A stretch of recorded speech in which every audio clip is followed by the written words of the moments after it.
Hello and welcome to all of you. देखिए इस video में हम लोग पढ़ेंगे बेसिक ट्रिग्नोमेट्री के बारे में, जो कि क्लास 10th और कॉम्पिटिटिव एग्जामिनेशन के लिए मोस्ट इंपॉर्टेंट टॉपिक्स हैं। आइए हम लोग शुरुआत करते हैं ट्रिग्नोमेट्री की। देखिए ट्रिग्नोमेट्री का जो भी कॉन्सेप्ट है ज़्यादातर राइट एंगल ट्रायंगल पे अप्लाई होता है। ठीक है, किस पे? राइट एंगल ट्रायंगल पे। अब देखिए राइट एंगल ट्रायंगल किसे कहते हैं? तो ऐसा ट्रायंगल जिसमें एक एंगल 90 डिग्री का बन रहा हो, उस ट्रायंगल को बोलेंगे हम लोग राइट एंगल ट्रायंगल। ठीक है, अब देखिए अगर ये राइट एंगल ट्रायंगल है, क्योंकि यहाँ पे 90 डिग्री का एंगल बन रहा है, तो 90 डिग्री के सामने वाला जो भी साइड होगा उस साइड को हम लोग क्या बोलेंगे? हाइपोटेनस कहेंगे। क्या कहेंगे? हाइपोटेनस। इसको H से डिनोट करेंगे। अब देखिए यहाँ पे दो एंगल्स और बच रहा है, ये वाला एंगल और ये वाला एंगल। अगर इन दोनों में से कोई एंगल नहीं दिया है तो आप इसको परपेंडिकुलर या बेस बोल सकते हैं। इस साइड को परपेंडिकुलर आप इसको परपेंडिकुलर भी बोल सकते हैं और बेस भी बोल सकते हैं, या इस साइड को आप बेस बोल दीजिए या परपेंडिकुलर बोलिए। परपेंडिकुलर। बात आ रही है समझ में? यानी कि राइट एंगल ट्रायंगल में जो तीनों साइड है, तीनों साइड का नाम होता है क्या क्या? एक को हाइपोटेनस, एक बेस और एक परपेंडिकुलर। लेकिन हाइपोटेनस क्लियर है, हाइपोटेनस कभी भी 90 डिग्री के सामने वाले साइड को बोलना है। कहीं पर भी राइट एंगल ट्रायंगल बने 90 डिग्री के सामने वाले साइड को आप हाइपोटेनस बोलिए, अदर टू साइड्स को आप बेस या परपेंडिकुलर, या इसको भी आप बेस या परपेंडिकुलर बोल सकते हैं। लेकिन अगर किसी राइट एंगल ट्रायंगल में एंगल ऑफ रेफरेंस दिया हो, क्या दिया हो जी? अगर राइट एंगल ट्रायंगल में एंगल ऑफ रेफरेंस दिया हो, उस कंडीशन में हम लोग बोल सकते हैं कि ये परपेंडिकुलर होगा और ये बेस होगा। उस वक्त डिफिनिट परपेंडिकुलर और डिफिनिट बेस होगा। जैसे मान लीजिए यहाँ पर राइट एंगल ट्रायंगल है ये, क्योंकि यहाँ पर 90 डिग्री का एंगल बन रहा है, तो इसके सामने वाला साइड क्या कहलाएगा? हाइपोटेनस कहलाएगा।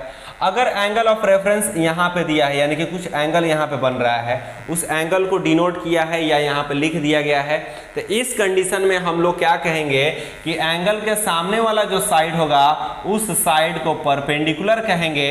अब इसको हम लोग बेस नहीं बोल सकते हैं। अगर एंगल ऑफ रेफरेंस दिया है तो परपेंडिकुलर डिफिनिट होता है, और बेस भी क्या होगा? ये डिफिनिट एक साइड होगा। बात आ रही है समझ में? यानी एंगल ऑफ रेफरेंस देगा तो परपेंडिकुलर एक पार्टिकुलर साइड होगा और बेस भी एक पार्टिकुलर साइड होगा। लेकिन अगर एंगल ऑफ रेफरेंस नहीं दिया हो तो आप इस साइड को परपेंडिकुलर या बेस दोनों मान सकते हैं, इसको भी परपेंडिकुलर और बेस दोनों मान सकते हैं आप लोग। अगर ऐसा रहता है यहाँ पे 90 डिग्री का एंगल बन रहा है, तो ये तो क्लियर है कि हाइपोटेनस होगा। अगर एंगल ऑफ रेफरेंस यहाँ पर दे दिया जाए, यहाँ पे थीटा से इंडिकेट कर रहा हूँ एंगल ऑफ रेफरेंस को, तो इसके सामने वाले साइड को अब क्या बोलेंगे? परपेंडिकुलर, और इसको बोलेंगे बेस। अब देखिए यहाँ पर कोई भी राइट एंगल ट्रायंगल दिया हो, ठीक है, उसमें जो लार्जेस्ट साइड होता है ना जी, वो हाइपोटेनस होता है। हाइपोटेनस क्या होता है? सबसे बड़ा साइड होता है। और अगर मैं मान ले रहा हूं ये है एंगल ऑफ रेफरेंस, तो ये परपेंडिकुलर होगा और ये बेस होगा। सबसे बड़ा साइड कौन होगा? तो हाइपोटेनस होगा। और सबसे छोटा परपेंडिकुलर भी हो सकता है, बेस भी हो सकता है, और दोनों इक्वल भी हो सकता है। लेकिन एक और बात ध्यान रखिएगा, हाइपोटेनस जो होगा, ठीक है, वो छोटा होगा परपेंडिकुलर और बेस के सम से। अगर इन दोनों छोटे छोटे साइड को ऐड किया जाए तो इन दोनों का एडिशन हाइपोटेनस से बड़ा होगा। देखिए अकेला रहेगा तो सबसे बड़ा। अगर पूछा जाए बेस और हाइट में, बेस और हाइपोटेनस में कौन बड़ा? तो हाइपोटेनस बड़ा। परपेंडिकुलर हाइपोटेनस में कौन बड़ा? तो हाइपोटेनस बड़ा। लेकिन इन दोनों को अगर मिला दिया जाए तब पूछा जाए कौन बड़ा, तब कहेंगे P और B का सम बड़ा होगा। किससे? हाइपोटेनस से बड़ा होगा। तो ये कॉन्सेप्ट ध्यान रखिएगा। लेकिन एक और चीज, अगर ये काम कर दिया जाए कि अगर इस हाइपोटेनस का स्क्वायर कर दिया जाए और परपेंडिकुलर का भी स्क्वायर कर दिया जाए प्लस बेस का स्क्वायर कर दिया जाए और तब इसको इक्वल किया जाए, तो ये इक्वल ही आएगा। यानी कि लार्जेस्ट साइड का स्क्वायर अदर टू साइड के स्क्वायर के सम के क्या होता है? इक्वल होता है। इसी को बोलते हैं पाइथागोरस थ्योरम। यानी कि किसी राइट एंगल ट्रायंगल के लार्जेस्ट साइड का अगर स्क्वायर कर दिया जाए और अदर टू साइड का स्क्वायर करके अगर सम कर दिया जाए, तो इसका दोनों वैल्यू क्या हो जाता है? इन दोनों का वैल्यू सेम आता है। इसी को बोलते हैं पाइथागोरस थ्योरम। यानी इसके आगे हम लोग जानेंगे कि ट्रायग्नोमेट्री रेशियो क्या होता है। देखिए इसके आगे हम लोग को जानना है ट्रैग्नोमेट्री रेशियो या शॉर्ट फॉर्म में बोला जाए तो टी रेशियो किसे कहेंगे? तो देखिए sine, sine, cosine, tangent, tangent, cosecant, cosecant, secant, second, cotangent, cotangent are called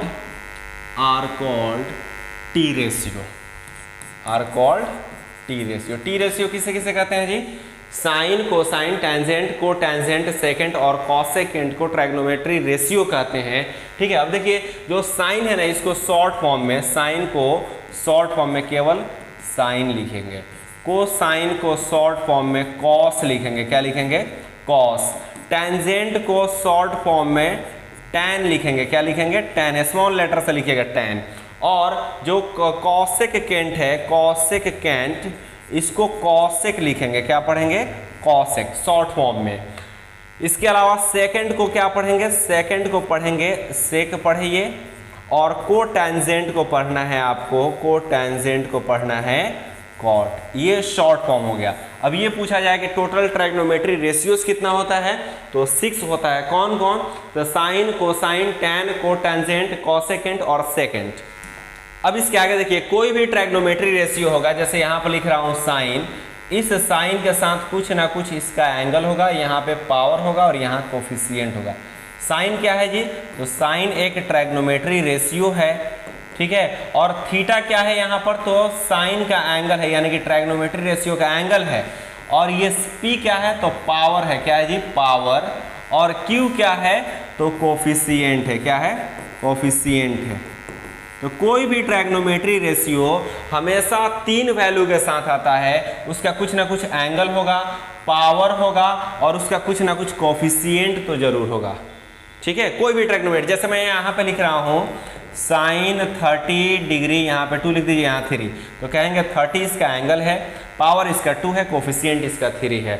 अगर यहाँ पे कुछ नहीं दिया हो, जैसे मान लीजिए यहाँ पे कॉस 45 डिग्री लिखा गया, तो कहेंगे एंगल इसका 45 है, पावर इसका 1 है, कुछ नहीं दिया तो 1, कोफिशिएंट भी कुछ नहीं दिया तो 1।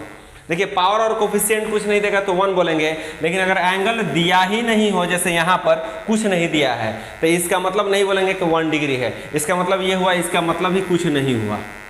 बिना एंगल का कोई ट्रैग्नोमेट्री रेशियो का कोई मतलब है ही नहीं, उसके साथ कुछ ना कुछ एंगल आपको लिखना ही होगा।